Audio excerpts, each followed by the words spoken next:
ఏంటి హనుమాన్ ఇంకా బతికే ఉన్నాడంటే నమ్ముతారా? గత వీడియోలో మనం హనుమంత్ శక్తి గురించి తెలుసుకుంటాం. కానీ ఆ శక్తి స్వరూపుడు ఇంకా సజీవంగా ఉన్నారా? రామాయణం ముగిసిన హనుమంతుడు వైకుంఠానికి వెళ్ళలేదంటారు. పురాణాల ప్రకారం కలియుగంలో ఆయన చిరంజీవి, అంటే మరణం లేని భక్తుడు.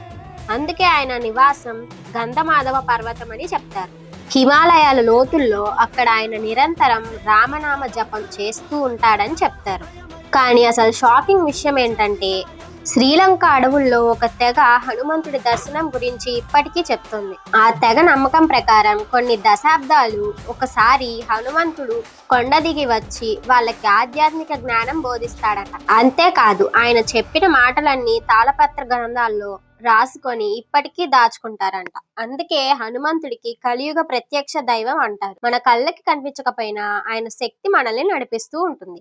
మరి హనుమంతుడి ప్రెజెన్స్ ఎప్పుడైనా మీరు ఫీల్ అయ్యారా? కమెంట్స్ లో చెప్పండి. ఈ వీడియోని తప్పకుండా షేర్ చేసి సబ్స్క్రైబ్ చేసుకోండి. Thanks for watching.